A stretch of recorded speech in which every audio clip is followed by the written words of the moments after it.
Olá, mais um TVE Entrevista Especial, que hoje recebe o professor, escritor e poeta Boaventura de Souza Santos.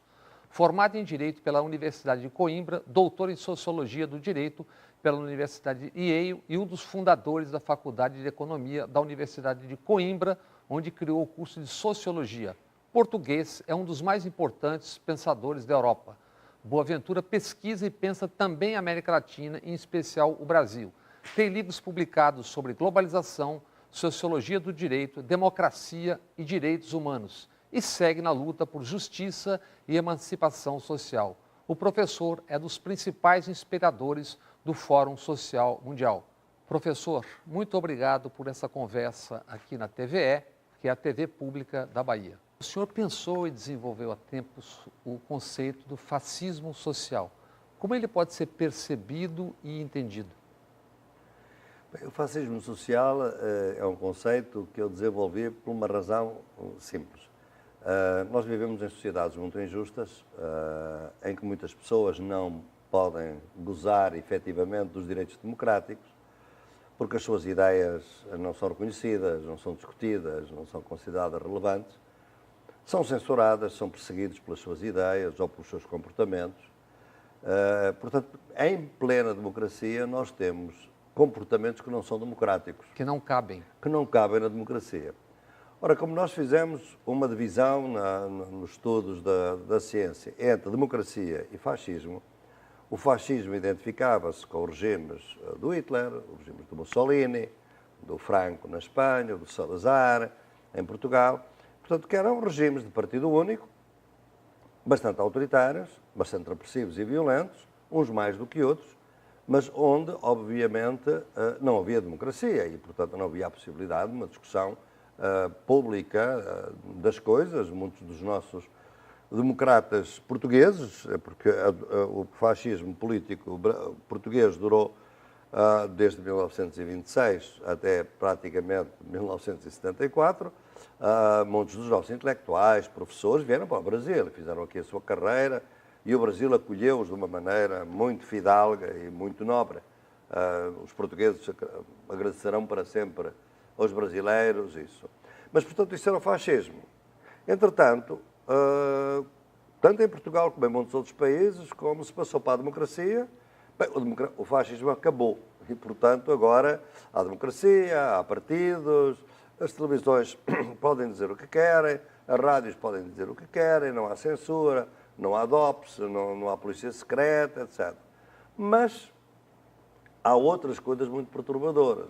Por exemplo, há realmente situações em que um trabalhador que tem os seus direitos trabalhistas, se os quiser alguma vez invocar, o patrão manda para a rua. E, portanto, a pessoa não tem direitos. Acabou por não ter direitos no concreto, não tem direito. Mulheres que efetivamente têm os seus direitos hoje, até os seus direitos reprodutivos, etc., mas correm muitas vezes o risco de serem assassinadas pelos seus companheiros. Violência doméstica. Também neste caso, isto não é democracia, isto não pode ser, não cabe dentro, digamos assim, de uma convivência democrática, mas ocorre dentro. É o fascismo social. E isso é o fascismo social. É o fascismo, são situações de poder desigual, onde a pessoa que tem mais poder tem o direito de veto sobre o outro. Chamou isso fascismo social. Tem uma questão que eu ia tratar mais adiante, mas como o senhor citou, o senhor certamente tem conhecimento de que no Brasil, inclusive nas universidades, muita gente diz, milhões de pessoas acreditam e dizem, reproduzem, que o fascismo, o nazismo são de esquerda. O senhor sabe que isso invadiu as redes e muita gente discute com unhas e dentes, eu diria só que com as unhas e os dentes. Meu Deus, meu Deus. Mas isso realmente, desculpa, eu descompor-me um pouco e rir-me, não é? Porque é ridículo, é tão ridículo, não é? Uma afirmação dessa. Não. Obviamente que eles foram, ao contrário, foram a extrema-direita, toda a Europa, porque eram a extrema-direita. Fundamentalmente porque eles fizeram, muitas vezes enganando as pessoas, portanto, isso que o senhor me está a dizer é o que nós chamamos fake news. Há uma fake news, uma notícia falsa, que circula por aí. É evidente que muitos até dizem, mas até se chamava, o nazismo chamava-se nacional-socialismo. Isso é muito curioso ver, porque o Hitler, naquela altura, Como sabe, era um momento em que, do outro lado, ali bem perto, não é? Na Alemanha Oriental, havia o sistema comunista que estava a funcionar. Ele, para aliciar, é uma estratégia de manipulação, e já lhe vou dizer porquê, fala do nacionalsocialismo. Nós somos socialistas, mas somos nacionalistas, não somos internacionalistas. O que é que ele queria dizer com o socialismo? Era um socialismo que era a riqueza é toda para nós, dos alemães, não vão para os ingleses, não vão para os russos, não vão para mais ninguém, fica connosco. No entanto, o Hitler, à noite, com quem é que ele se sentava? Com quem é que ele se jantava? Com os grandes capitalistas alemães. Com os grandes capitalistas que estão hoje, a Thyssen, a Krupp, empresas alemãs que a gente conhece muito bem e que continuam a vigorar aí, e era com eles que ele se entendeu. Portanto, ele via que imediatamente o que ele queria dizer, nós vamos acabar com o socialismo, era para dizer assim, vocês trabalhadores, porque havia muita greve na Alemanha naquela altura, não é? Vocês trabalhadores já não têm que se preocupar, portanto não têm que fazer greve, não têm que lutar pelos seus direitos, porque nós vamos criar um sistema que luta pelos seus direitos. Mas, obviamente, esta era a posição dos patrões. Os patrões não queriam, era obviamente luta. E basta ver quem é que morreu. Quer dizer, o que é que fez o Hitler? Se fosse de esquerda, sabe o que é que o Hitler fez pouco depois de chegar ao poder? Mandou prender, em muitos casos mandou matar todos os socialistas e todos os comunistas. Que é coisas que eu ouço por aqui dizer, que é petralha, que eu não sei o quê, que os de esquerda deviam ser todos metralhados. Então isto é esquerda? Não, isto é extrema-direita, em todo o mundo.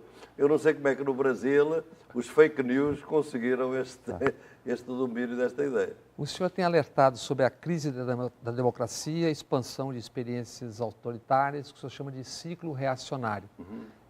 A que se deve esse momento histórico? Este momento histórico deve-se fundamentalmente a dois fatores. Por um lado, é um ciclo em que domina o capital financeiro. O capital financeiro é o capital mais antissocial, como sabe. Um capitalista ou um empresário produtivo que tem uma empresa, que tem uma fazenda, etc., ele precisa dos trabalhadores. Ele não pode explorar os trabalhadores a tal ponto que os trabalhadores morram de exaustão. Para isso bastou a escravatura, como nós sabemos, não é? Portanto, ele tem que ter uma certa ideia de equilíbrio com os seus trabalhadores. Ora, isto não acontece no capital financeiro. O capital financeiro produz riqueza a partir de dinheiro. Não tem empresas. Papel que nem existe. Papel que nem existe, é derivativo, é virtual, etc. E, portanto, os jovens, às vezes de menos de 30 anos, ficam milionários de um dia para o outro jogando na bancarrota de um país. Claro que é um papel virtual, mas que tem consequências reais, como vimos em 2011 na crise da Grécia, como vimos na Tanzânia em antes. Portanto, é evidente que este ciclo reacionário é levado por um capital financeiro muito forte e que tem vindo a ser apoiado exatamente por uma série de ideologias que eles dizem que é o contrário da ideologia, estão a lutar contra a ideologia, mas são os piores ideólogos, que é o ideólogo da ideia de que não há nem liberdade, que os valores da Revolução Francesa, que são a liberdade, a igualdade e a fraternidade, não são valores. Por isso é um ciclo reacionário, porque ele até consegue ir mais atrás da Revolução Francesa, que foi em 1789, com os diabos. É um retrocesso enorme. Em 2007, 2008, a propósito disso, se imaginava que haveria alguma espécie de controle pós-Bretton Woods, algo do gênero. O que aconteceu? Por que não se deu e se deu exatamente o oposto? Não, é que eu acho que realmente com o capital financeiro ele era muito regulado até aos anos 60, aos anos 70. Só para lhe dar um exemplo, os bancos de investimento não podiam ser bancos de retalho, isto é, bancos dos nossos aforros e, portanto, da mobilização das nossas contas, estavam absolutamente separados. E é com Clinton que, com pressão da Wall Street, que eles acabam por se fundir e, portanto, os bancos de investimento podem começar a brincar com o nosso dinheiro e a ganhar dinheiro com o nosso dinheiro.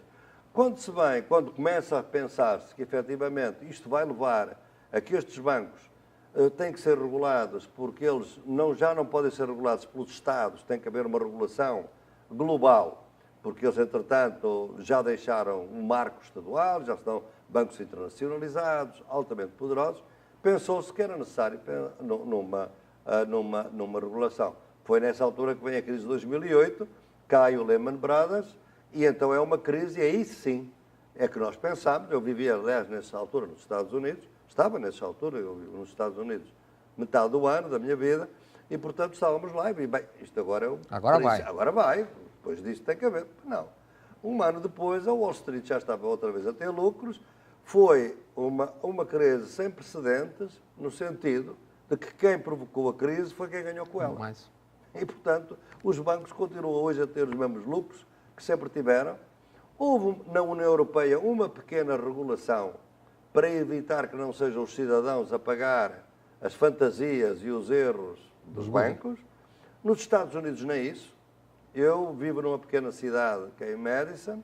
Eu vou da minha casa para o meu escritório, eu vejo, passo todos os dias, 30 pessoas a dormir na rua. E não são negros, não é? Brancos e negros. Quem são estas pessoas? Não é só no Brasil. Não, perderam a casa em 2008. Perderam a casa, não puderam pagar as hipotecas e o banco não teve contemplação e mandou-os para fora. No ensaio recente, o senhor destacou a importância da esquerda rever seus dogmatismos, erros, estratégias que a levaram ao isolamento. Quais são os desafios para que se chegue a isso?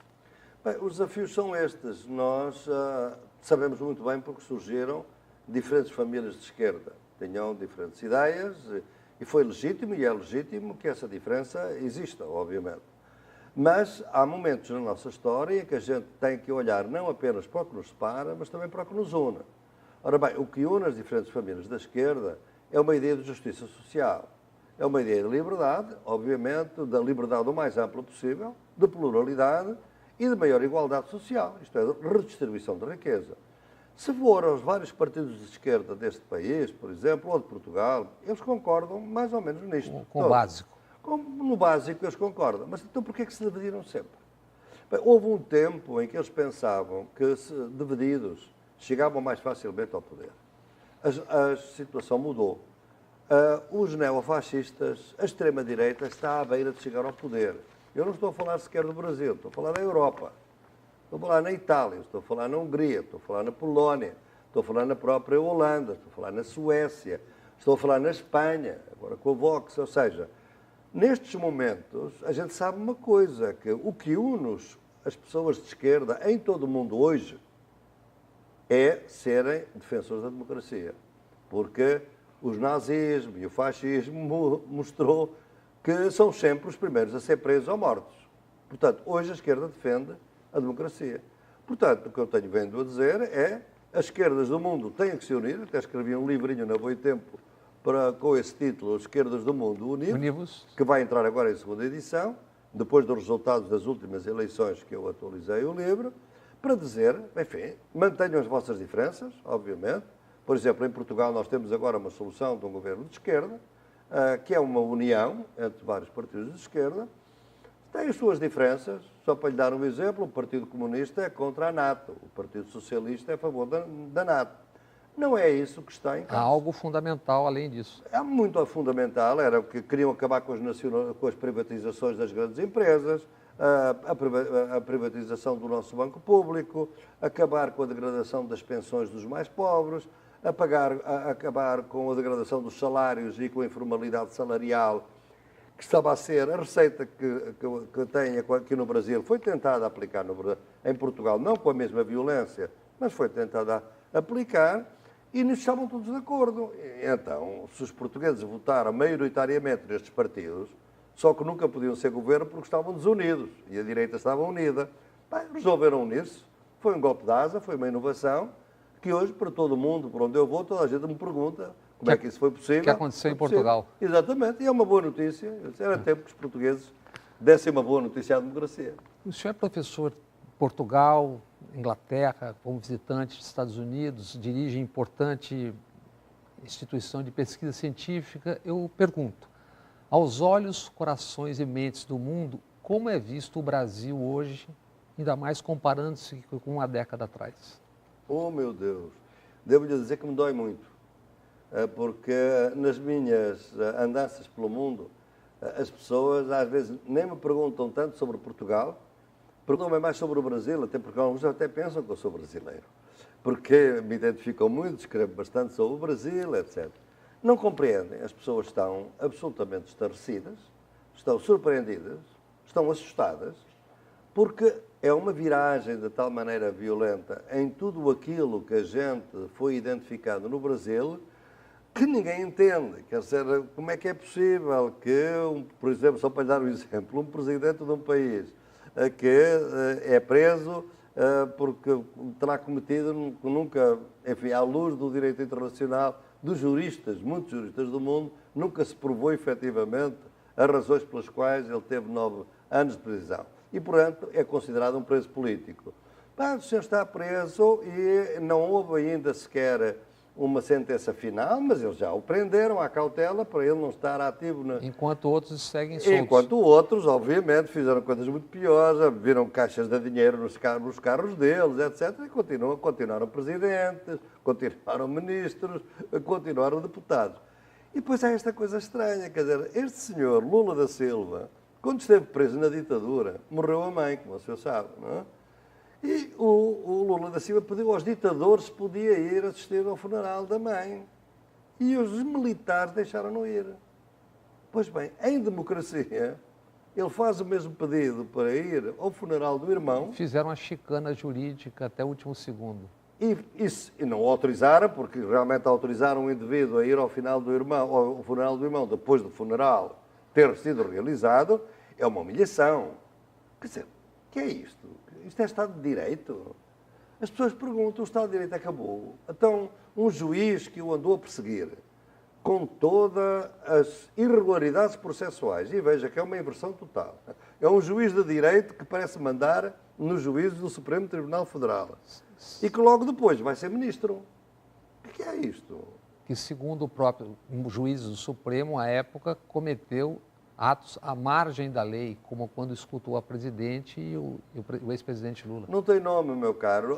Quer dizer, as irregularidades processuais não têm nome. É pena, porque, como sabe, uma das minhas áreas é a Sociologia do Direito. Eu sou o diretor do Observatório Permanente da Justiça e realizei vários projetos sobre o Judiciário aqui, com o Conselho Nacional de Justiça, inclusivamente, e, portanto, eu conheço bem o sistema. E tenho vários estudantes meus que têm doutoramento, juízes federais, que se doutoraram comigo. O que é a justiça brasileira? De onde vem? Qual é a extração que leva a isso? Bem, a justiça brasileira tem um grande problema, não é? Quer dizer, a justiça brasileira, apesar de ter havido uma grande expansão do sistema judicial, bem, tem uma característica que não há em nenhum outro país. É uma autonomia total do sistema judicial. Por exemplo, o sistema judicial português não controla o seu orçamento. O sistema judicial brasileiro controla o seu próprio orçamento. E, portanto, isto dá-lhe um poder extraordinário, poder de reivindicação, porque ele é que manda no seu orçamento, ele é que o administra. Por outro lado, o sistema judicial brasileiro tem uma base social muito estreita, se for ver às famílias, nos tribunais superiores, sobretudo. Por exemplo, ao Tribunal Regional Federal 4, que tem sido famoso. Veja qual é a linhagem do presidente. Ele foi filho de quem? E é neto de quem? Portanto, houve aqui neto de Thompson Flores, nomeado ministro da Supremo pela ditadura. Pronto, eu não queria ir em tanto detalhe, mas ainda bem que o Paulo Fernandes o diz, é o senhor que o disse, mas eu também o sabia. Perante isto, quer dizer, há aqui uma elite judicial conservadora, que esteve sempre com as elites e que chegou o momento em que viu que realmente, depois dos anos de Lula, quando começa a haver uma crise, e que já não podem, os ricos continuar a ser ricos e os pobres começarem a ser um pouquinho menos pobres, isto é, para os pobres serem menos pobres é preciso tributar aos ricos, é preciso ir aos ricos.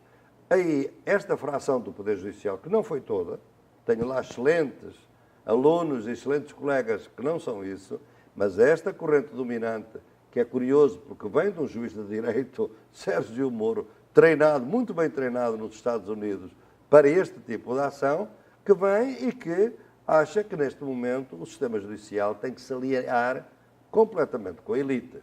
Bem, e então aí faz todo o processo, já não interessa, o que é preciso é salvaguardar os interesses da elite.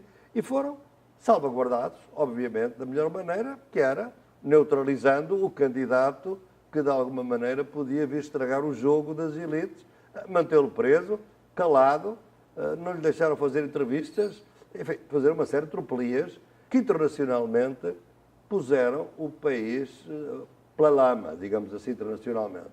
E tanto é assim que nós hoje temos, eu fico espantado com o número de assinaturas que há em todo o mundo para a candidatura do ex-presidente Lula da Silva, Prémio Nobel da Paz, um homem execrado pelas autoridades e pela imprensa e pelas mídias aqui nacionais, e não tenho nenhuma esperança que ele o obtenha, porque há aqui política internacional, como sabe, nas concessões dos Prémios Nobel da Paz, e normalmente eles são ganhos por quem faz a guerra, não é como a gente sabe. Não é? Mas há outras considerações que levam a não ter o prémio. Mas o facto de haver assinaturas de todo o mundo mostra realmente o que é que o mundo está a pensar acerca deste Brasil. Professor, qual a responsabilidade das esquerdas nesse processo de crescimento das experiências autoritárias? Que aspectos o senhor destacaria como decisivos nisso? Bem, as esquerdas têm neste momento uma grande responsabilidade. Eu penso que, obviamente, talvez não se possa até agora exigir muito, porque elas estão em estado de choque. O ataque foi tão grande, os excessos, a linguagem do ódio e da mentira e do medo foram tão fortes, com essas expressões completamente contrárias ao processo de democracia, no sentido que é preciso é metralhar os adversários políticos e que só têm como destino pessoas altamente moderadas, como o Fernando Haddad, só têm como destino o exílio ou a prisão. Quer dizer, em plena democracia, isto é, nós diríamos, fascismo linguístico, se não fosse outra coisa. Que precede, muitas vezes, isto. Portanto, houve realmente um susto, obviamente, estão-se a recompor. Como é que estão a recompor? Estão-se a recompor, fundamentalmente, no modo como se vão organizar no Congresso, e já há várias alianças que estão a ser pensadas e estudadas para que possam ser eficazes. Mas há muitas outras tarefas que ainda estão por fazer. Uma delas é que eu penso que, tenho que o dizer também com toda a clareza, que é preciso fazer uma autocrítica dos erros cometidos. Cometeram-se muitos erros no passado. Eu sou amigo pessoal, aliás, do Presidente Lula da Silva, mas o meu candidato à presidência da República não era o candidato do PT, era um candidato Guilherme Boulos. E era um candidato porque vi, neste jovem de 35 anos, uma renovação do pensamento de esquerda, mas claro, no segundo turno, se eu fosse brasileiro, votaria, óbvio, como ele fez, também no Haddad. Porquê? Porque é preciso fazer um antes e um depois. Isto é, com o Presidente Lula, nos anos em que houve um boom das commodities, em que a China, em que a guerra não tinha instalado, só tem que ver que tudo se explica pela guerra entre a China e os Estados Unidos, nomeadamente até agora a crise na Venezuela. Mas essa não tinha instalado ainda. E nessa altura era possível conduzir a política que o Presidente Lula conduziu. Tive muitos problemas e muitas dúvidas, sobretudo no que respeita à promoção que se fez do agronegócio contra os indígenas. Aliás, um dos ministros deles esteve no meu gabinete em Coimbra a dizer-me: eu tenho 11 processos de promulgação de demarcação de terras assinadas, firmadas, mas estão na gaveta, porque não me deixam que elas vão ser para o Diário da República. Portanto, houve aqui uma hesitação, houve muitos erros que se cometeram, não houve uma reforma política, não houve uma reforma dos mídia, muita outra coisa, uma reforma tributária, e, portanto, houve erros que era preciso fazer-se a sua autocrítica. Claro, quando a gente tem na prisão o presidente que presidiu a toda essa política, torna-se um pouco difícil de a fazer publicamente, porque tudo aquilo que se diga, e que se diga com franqueza, parece que está a justificar a prisão dele. Portanto, eu compreendo as dificuldades da renovação da esquerda pelo lado do PT, mas eu penso que ela vai ocorrer, está a ocorrer lentamente. É possível até, admito até, que novos partidos surjam.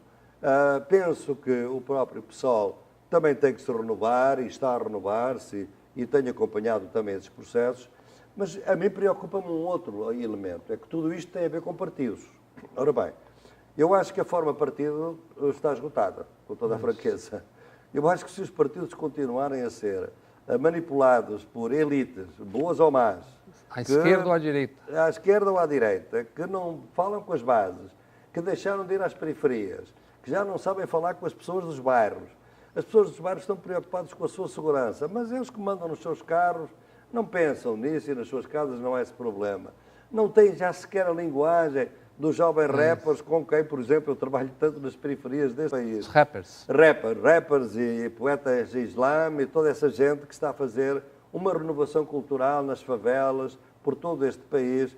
Gente muito materializada, museus novos. Eu tenho sido um dos incentivadores do Museu da Ilha da Maré, da Museu da Maré, da Marielle Franco, que foi assassinado, para apoiar as marisqueiras e uma grande líder, Eliette Paraguaçu, que é uma grande líder das marisqueiras que estão a defender uma economia artesanal, que está a morrer devido à poluição da Baía dos Todos os Santos e que é uma questão de racismo ambiental, é porque elas são mulheres negras e, como tal, não se faz uma proteção ambiental da Baía, deixa-se que os resíduos dos minérios de ferro vão para a Baía e destroem as suas culturas e a sua economia. Portanto, o que eu acho é que não se está a dar atenção à vida das classes mais pobres deste país. E isso obriga a outros movimentos sociais e a outras formas de partido, o que eu chamo os partidos-movimentos. Os partidos que tenham comunidades eclesiais de base, células de partido, círculos de cultura, lembra-se que era o nome do Paulo Freire, aos seus círculos de cultura, círculos de cidadãos, que sejam eles também, e elas, que ajudam a formular a política, que ajudam a eleger quem são os candidatos, etc. Ainda em relação a equívocos, erros táticos, por exemplo, em 2013, o governo do PT, num troca-troca de comissões, permitiu que um pastor, deputado racista, homofóbico, o senhor Feliciano, assumisse a Comissão de Direitos Humanos, que foi uma plataforma muito importante para o conservadorismo na mídia multiplicar as suas mensagens. É isso que o senhor chama de descolamento das bases. Ali se percebia claramente que havia já um descolamento do partido das bases. É isso que foi permitindo esse avanço tão brutal? Não tenho dúvida. Muitos dos erros que agora assumem começaram a ser cometidos no passado. Foi um tiro no pé de todo o tamanho, obviamente.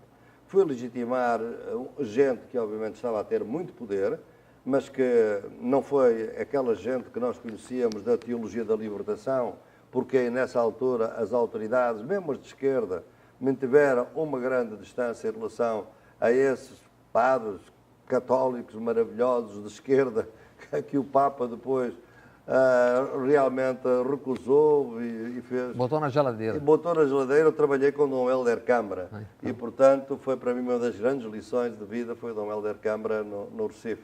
Portanto, eu acho que foi exatamente, deu-se muita mão a eles, sempre na ideia de que, como temos poder suficiente, isto no fundo é uma coisa que pode ser controlada. Não era. Foi um erro grande, como foi um erro entregar num primeiro momento Dilma ao Levi a política financeira, quer dizer, houve erros enormes que se foram cometidos. O que nunca se pensou é que, talvez até porque esses erros eram cometidos, mostravam uma conciliação de classes, digamos assim, e aquilo que era uma conciliação de classes era uma coisa, não era isso entendido pelo PT, mas não era. Quer dizer, o que as elites queriam fazer o seguinte, era servir-se do PT enquanto se lhes servia aos seus interesses. Imaginaram que seriam sócios dos clubes. Exatamente. Isso nunca é assim. O senhor certamente conhece e nas suas pesquisas deve ter investigado a chamada classe dominante, que aqui nós chamamos talvez equivocamente de elite. Sim. Como é que o senhor vê a classe dominante brasileira? Bem, a classe dominante brasileira, de acordo com os meus trabalhos, os meus estudos, eu parto da ideia que nós não vivemos em sociedades capitalistas apenas, nós vivemos também em sociedades colonialistas e em sociedades patriarcais. Portanto, há três dominações e há três classes dominantes. O capitalismo, naturalmente, é aquele onde estão os capitalistas, os grandes empresários, que muitas vezes, neste momento, é o grande capital financeiro e depois as alianças locais das mineradoras internacionais, porque, como sabemos, o país tem vindo a ser desindustrializado. E é por isso que acontecem aquelas tragédias como Brumadinho e como antes Mariana. É evidente em que há aqui uma mistura já de capitalismo com o colonialismo, ou seja, há muita classe dominante que é sobretudo colonialista, rentista, isto é, ela realmente, o colonialismo não acabou com as independências, continuou como um colonialismo interno. É por isso que as populações de Brumadinho ou dos vales abaixo da Mariana não é gente, verdadeiramente. Barcarena, no Pará. É lixo descartável, é como os jovens negros das periferias que podem ser mortos a tiro em Fortaleza, no Rio e em tantas outras cidades. Hoje o Brasil é um dos países mais violentos contra a juventude negra do mundo. Isto é colonialismo. E depois, a classe dominante é aquela que também parece que é oprimida, e muitas vezes pode ser oprimida pela classe capitalista, mas oprime a mulher, por exemplo. E é violência. Portanto, a minha classe dominante é muito diversificada, fractal. é múltipla, e é muito plural, de facto. Mas está unida. Isto é, vejam uma coisa, quando o capitalismo no Brasil se torna mais agressivo, como agora recentemente, o que é que se vê? Mais colonialismo, mais morte de jovens negros, mais ataque aos líderes indígenas. Mais silêncio. Mais, obviamente, é evidente que estão a dar muito mais silêncio, mas muito mais morte dos líderes indígenas, estão a tomar muito as terras da Amazónia e muita mais violência contra as mulheres.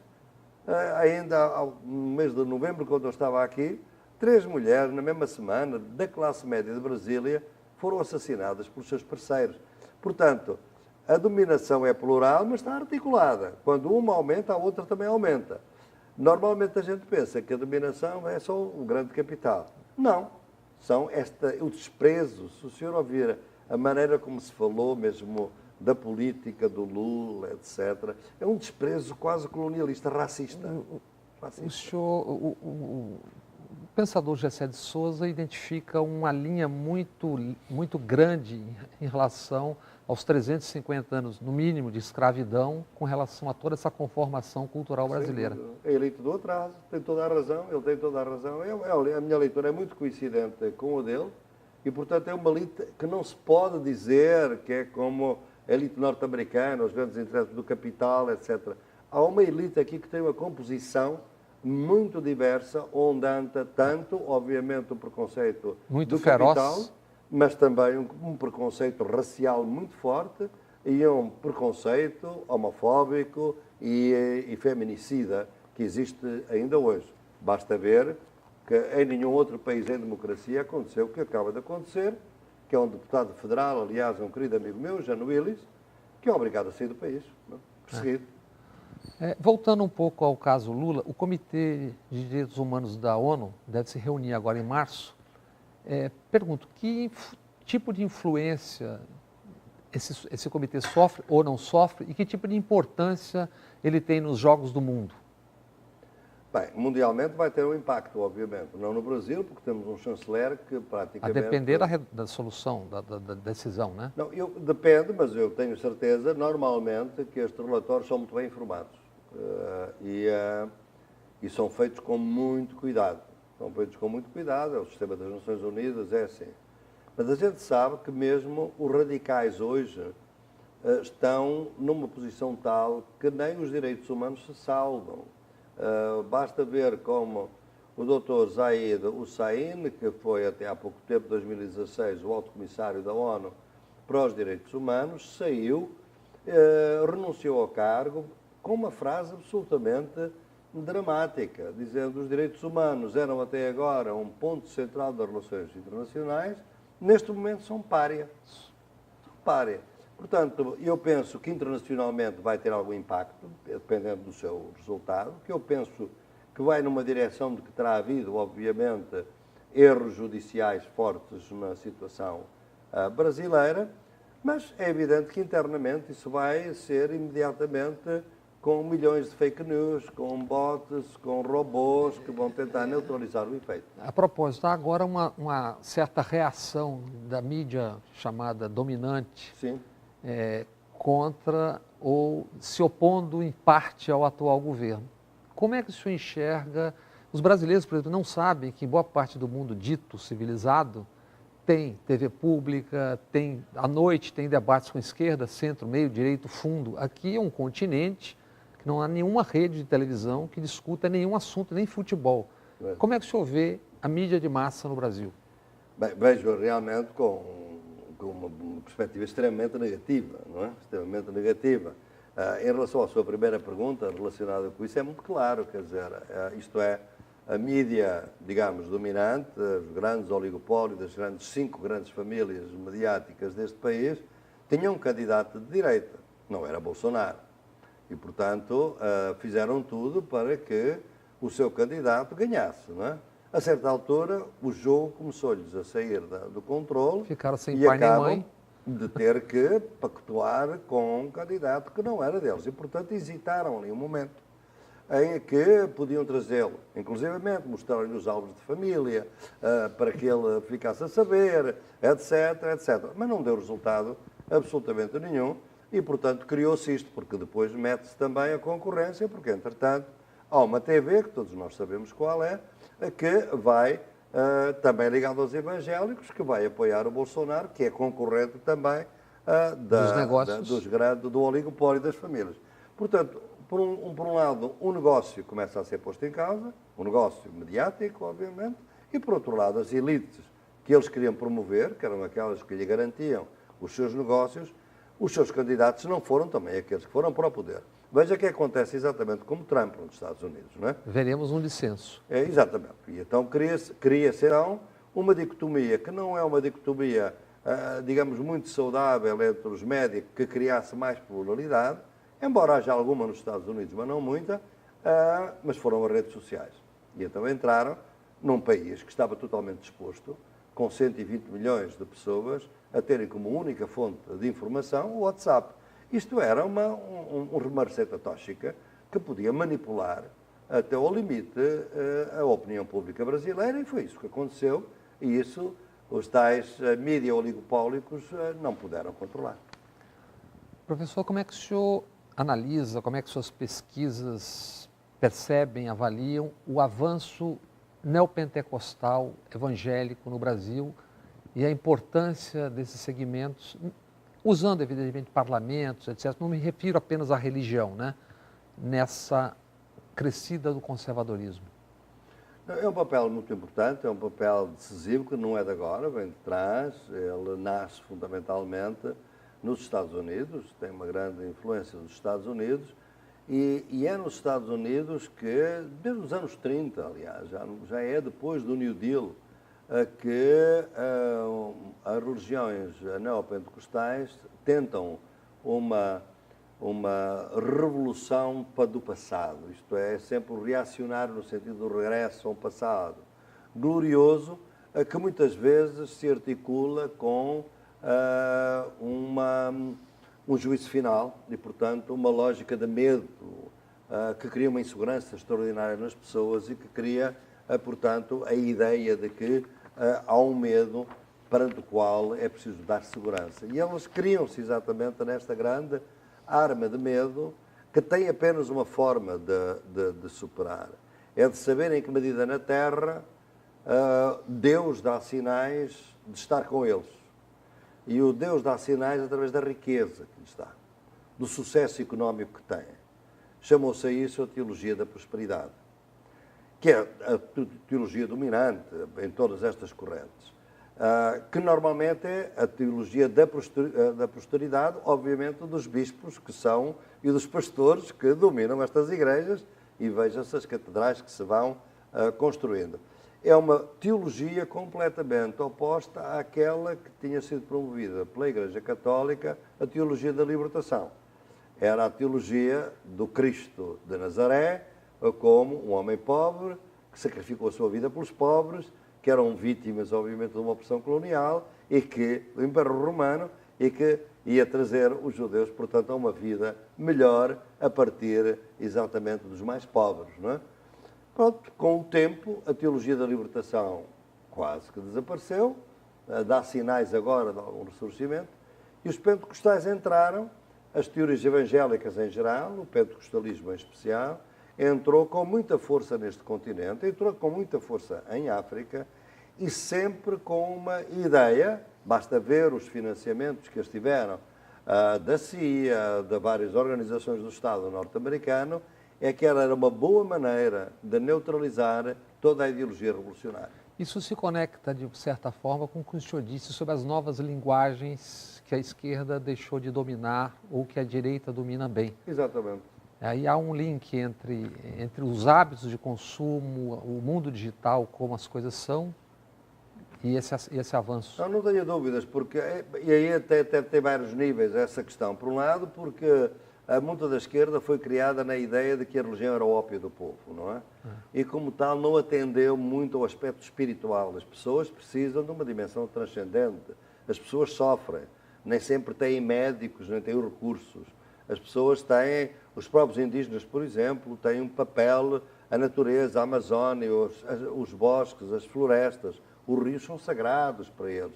A esquerda nunca entendeu muito bem isto, pensou que o seu materialismo era menor e não era relevante. Esta foi uma das ideias. A outra foi que a esquerda, ao olhar um pouco para uma sociedade mais justa, onde que é realmente a melhor solução para haver segurança, para haver segurança entre as pessoas é preciso que haja realmente um certo equilíbrio social. Neste momento, Portugal não é, obviamente, uma sociedade muito igual, é, aliás, uma das sociedades mais desiguais da Europa, mas mesmo assim, a desigualdade social está mais ou menos estabilizada e é o país com o índice de criminalidade mais baixo da Europa, não é verdade? Portanto, a segurança tem muito a ver com distribuição da riqueza, com ordem, etc.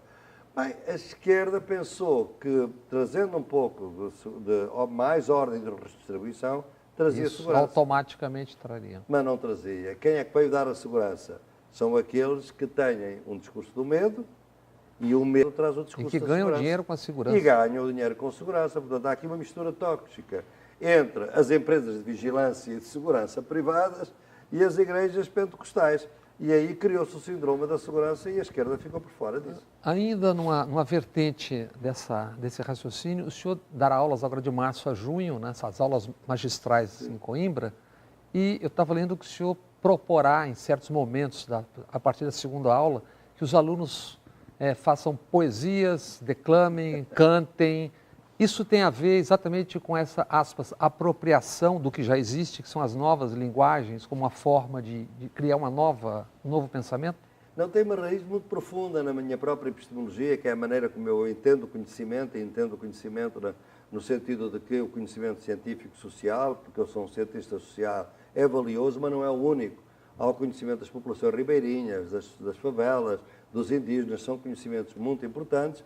E depois olho para o conhecimento dos jovens, para o seu trabalho extraordinário que fazem, ao criar os seus raps, a sua poesia islamo, os seus saraus poéticos, que existem aqui por muito o país. Aliás, um homem desta região, um querido amigo, Gilberto Gil, que quando ministro criou os pontos de cultura, que animaram extraordinariamente a juventude pobre deste país e, portanto, criou outras narrativas para dizerem coisas semelhantes. O seu trabalho de justiça social, um rapper sabe muito bem fazê-lo também.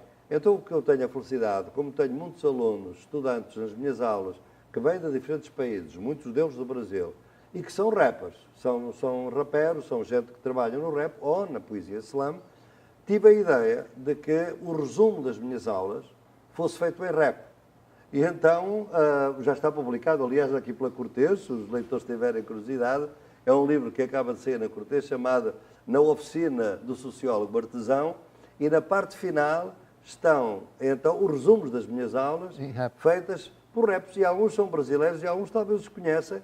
É um grande, o René Inquérito, que é de Minas Gerais, que foi um grande amigo de outro grande rapper deste país, que é o Gog, de Brasília, e o Rafa, do grupo Rafa Rafuage, de Porto Alegre, e o Mossoró, que é um estudante de comunicação, do doutoramento de comunicação, mas é um repentista extraordinário do Nordeste, em Mossoró, do Norte, que me vai dar agora à universidade dele também o doutoramento honoris causa, e então ele faz versos sobre os temas que eu estou a estudar. De maneira que dizem coisas... Outra linguagem. É outra linguagem, outra narrativa. Divertimos-nos além do mais, mas sobretudo mostramos como o conhecimento é plural. É o que eu chamo de ecologia de saberes. Mudando um pouquinho, sempre que se fala ou se relata o que obviamente houve, intervenção dos Estados Unidos aqui, mundo afora, intervenção armada ou indireta, ou fatos recentes no Brasil, se sacam à direita a teoria da conspiração. Para ficar num exemplo recente, o impeachment da presidente Dilma. O que o senhor pode nos dizer sobre as ligações de certa Rede Atlas com o MBL. O que é essa rede Atlas e qual foi a ligação? Não, a ligação é direta, não há aqui lugar a uma teoria da conspiração. A teoria da conspiração usava-se antes, quando não tínhamos informações que nos pudessem levar a concluir que havia outros mecanismos no terreno. Hoje os mecanismos estão óbvios. Sabemos que desde do golpe de Estado que se deu nas Honduras em 2009, em que o Manuel Zelaya, que não era um socialista, era um homem moderado, que copiava muito Lula, dizia que queria dar 3 refeições aos honduranhos, foi deposto num golpe que foi patrocinado pela Hillary Clinton, pelos Estados Unidos. Tornou-se claro que o Império Brasil, nos Estados Unidos, estava de regresso ao continente. Na década anterior ele tinha estado muito ocupado no Iraque e deixou criar estes governos todos mais progressistas, mais populares. 2009 é o primeiro sinal. Depois vem 2012, o Paraguai, Fernando Lugo. E depois 2016, começa em 2014, mas 2016, a presidenta Dilma Rousseff. São golpes do mesmo tipo, dentro da normalidade constitucional, acionando o sistema judiciário, com um patrocínio muito grande dos Estados Unidos em fornecer informações. Por exemplo, as informações, no caso brasileiro, para o Lava Jato, que não eram informações, muitas delas disponíveis, contas bancárias, disponíveis no interior do Brasil. Foram, obviamente, oferecidas pelo State Department. Portanto, sabemos hoje que há um envolvimento muito forte. Era conhecido o envolvimento dos Estados Unidos na Colômbia, muito forte. Tem várias bases militares. No governo Fernando Henrique Cardoso, a Polícia Federal tinha um regime de informação consorciada em 12 bases da PF pelo país. Exatamente. Portanto, essa presença esteve sempre. Por vezes, eram no Brasil, até nos anos 80, nas crises económicas, até se dizia que no Planalto havia um escritório do Fundo Monetário Internacional, não é? E tinha mesmo. Isso. A senhora famosa, virou até samba. Exatamente.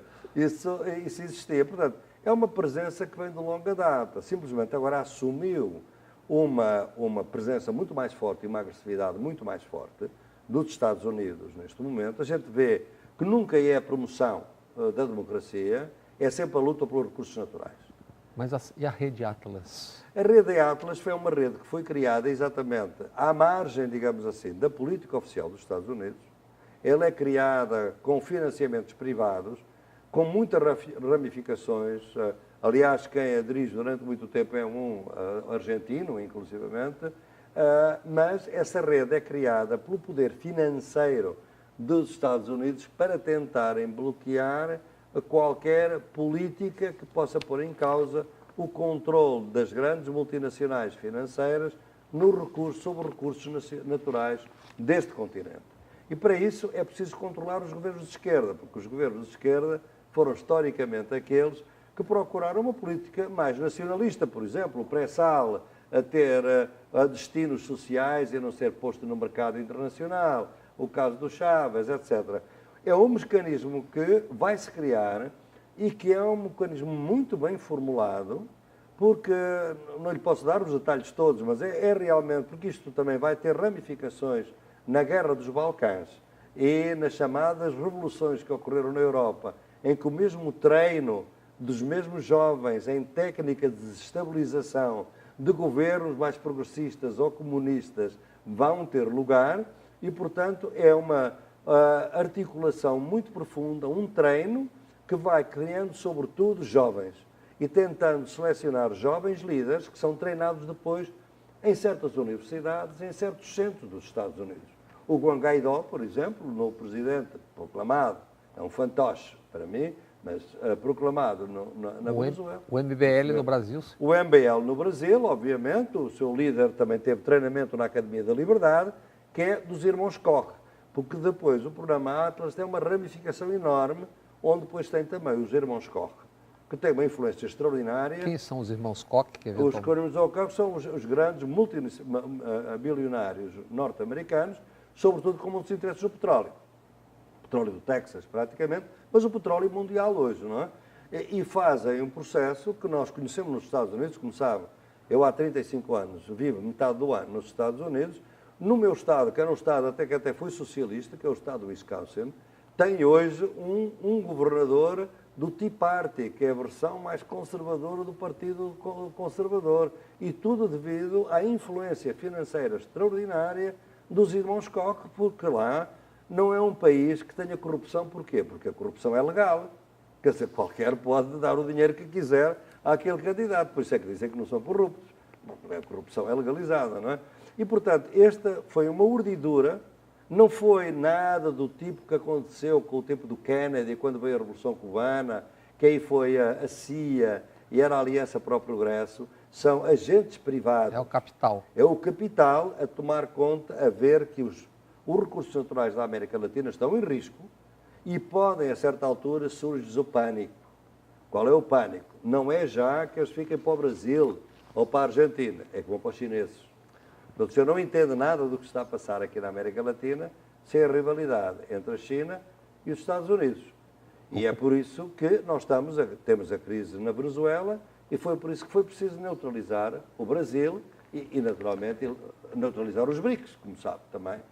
Portanto, podemos concluir que o ataque à autonomia universitária que se vê na Polônia, na Hungria, e o ministro Vélez, ministro da Educação do Brasil, quando disse que a universidade é só para uma elite intelectual, esse ataque à autonomia universitária é parte de um processo. É parte. Porquê? Porque a universidade é onde se produz pensamento livre, crítico, independente, e eles não querem isso, nem querem, naturalmente, que o povo seja muito ilustrado, porque um povo, para estar bem sujeito a uma fábrica de medo, de ódio e de mentira, tem que ser um povo inculto. Para acreditar no nazismo Para de acreditar direita. que o nazismo que é de esquerda, quer dizer, que não cabe na cabeça de ninguém, não é?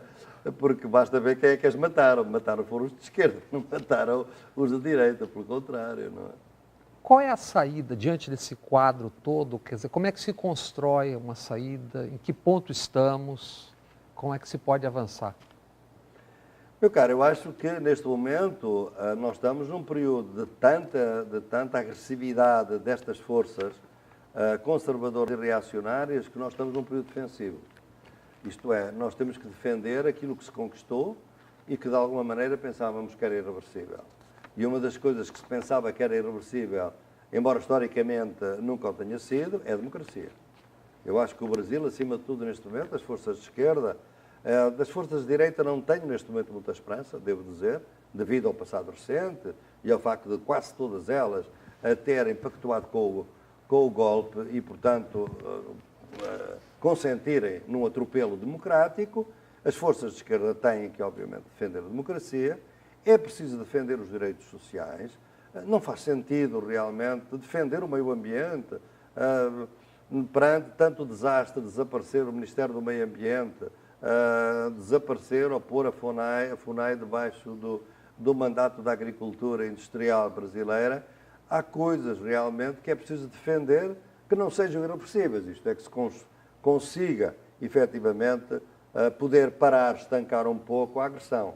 Porque a minha ideia é esta, é que eles têm medo, quer dizer, os autores desta extrema-direita que está no poder têm muito medo. Aliás, há declarações, por exemplo, do filho do Bolsonaro, dizendo que é preciso agir rapidamente antes que a esquerda possa querer voltar. É preciso neutralizá-la.